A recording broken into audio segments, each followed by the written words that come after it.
దేవునికి స్తోత్రం కలుగునుగాక.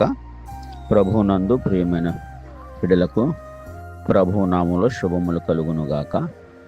ఈరోజు మన నేటి వాక్య ధ్యానము ప్రకటన గ్రంథము 2వ అధ్యాయము 10వ వచనం. నేను నీకు జీవ కిరీటం ఇచ్చేదను.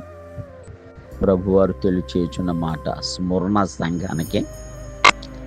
యోహాను పద్మాసులో పరవాసిగా ఉన్నప్పుడు దేవుడు ఆయనకు బయలుపరిచిన ప్రత్యక్షత ఈ సంఘానికి తెలియచేయమని, ఈ సంఘానికి దూత చేత రాసి పంపించినటువంటి ఈ యొక్క బలమైనటువంటి జీవము కలిగిన మాట. ఇదిగో మీరు శోధింపబడినట్లు అపవాది మీలో కొందరిని చెరలో వేయింపబోచున్నాడు. 10 దినములు శ్రమ కలుగును, మరణము వరకు నమ్మకముగా ఉండుము.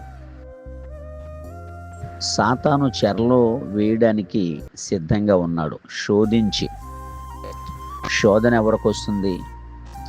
ప్రభువులో యథార్థంగా, నీతిగా, నమ్మకంగా నిలబడిన వారికి శోధన ఖచ్చితంగా అపవాది శోధిస్తాడు. 40 రోజులు ఉపవాసం ఉన్న ప్రభువును శోధించాడు. ఉపవాసం ఉన్నప్పుడు ప్రార్థనతో, నీతితో, యథార్థతో ఉన్న ప్రతి ఒక్కరిని కూడా ఏదో ఒక రకంగా శోధన తీసుకుని వస్తాడు వాడు.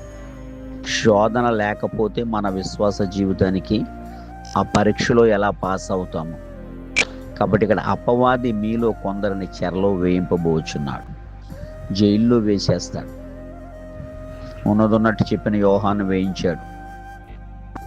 ఉన్నదన్నట్టుగా చెప్పినటువంటి నిలబడినటువంటి యోసేపును వేయించాడు, పేతును వేయించాడు, యాకోబును వేయించాడు. ఇలా ఒక్కొక్కరిని ఎవరైతే నిలబడతారో దేవుని బిడ్డలుగా వాళ్ళందరినీ చెరలో వేయించడానికి సిద్ధంగా ఉన్నాడు. అయినా 10 దినములు శ్రమ కలుగును. 10 దినములు అంటే 10 దినములు శ్రమ 10 దినములు శ్రమ కలుగును. 10 దినములు అంటే 10 అంటే పరిపూర్ణతంగా శ్రమలు సంభవిస్తే శ్రమ కలుగుతుంది. అయినా సరే శ్రమలో నేను మిమ్మల్ని విడిచిపెట్టను. కాబట్టి ఏ శ్రమ వచ్చినా, ఏ శోధన వచ్చినా దేని కొరకు? రేపు మనం పొందబోయే జీవ కిరీటము కొరకు. పౌలు గారు అదే అంటాడు, నా మట్టుకైతే బ్రతుకుట క్రీస్తే, సావైతే లాభము అంటాడండి.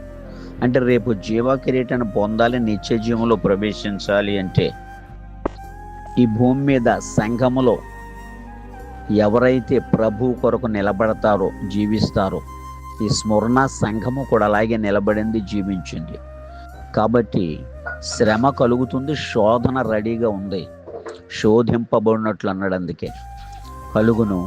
10 దినములు శ్రమ. గమనించండి, శ్రమకు ఒక లెక్క ఇచ్చాడు, ఆశీర్వాదానికి లెక్క ఇవ్వలేదు. 10 దినములు అంటే పరిపూర్ణంగా నువ్వు పడవలసినటువంటి ఆ శ్రమ, ఆ బాధ, నింద పడాలి. ప్రభువును పోలి నిలబడేవారు, నడిచేవారు ఇవన్నీ కూడా అనుభవపూర్వకంగా పొందుతారు, వస్తాయి.